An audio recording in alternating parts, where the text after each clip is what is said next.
আমার আল্লাহ ডাক দিয়ে বলে, হাবিব,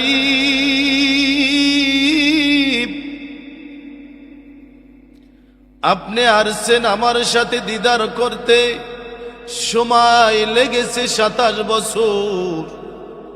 হাবিব ওয়াদা দিলাম, আপনার এতিম উম্মত সুন্দরভাবে দৈনিক 5 ওয়াক্ত নামাজ যদি আদায় করে, আমি আল্লাহ দৈনিক 5 বার যাইয়া আপনার উম্মতের সাথে দেখা করব।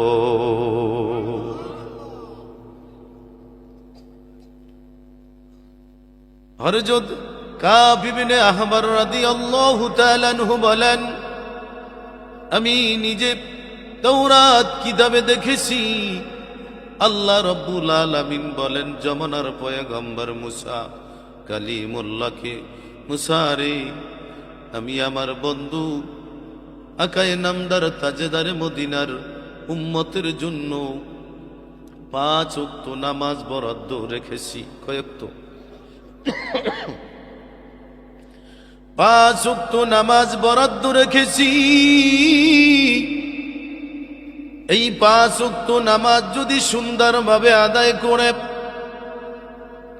আমি আল্লাহ তাদের জন্য 5টা পুরস্কারের ব্যবস্থা করেছি, তুমি জানিয়ে দিও।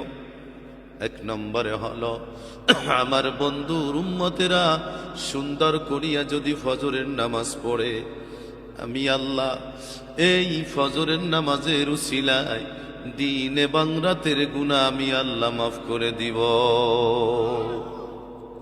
দিন আর রাতের গুনাহ আমি আল্লাহ দিন এবং রাতের গুনাহ মাফ করিয়া দিব সুন্দরভাবে যদি তারা ফজরের নামাজ আদায় করে।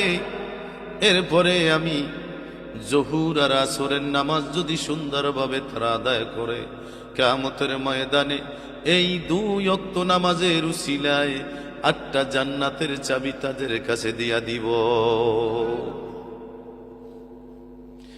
মাগরিব আর ইশারের নামাজ যদি বান্দা সুন্দরভাবে আদায় করে, আমি আল্লাহ 7টা জাহান্নাম এই নামাজের উসিলায় তাদেরকে আমি হারাম ঘোষণা করে দিব। তাদের ওই জাহান্নাম থেকে আমি আল্লাহ মুক্তি দান করব।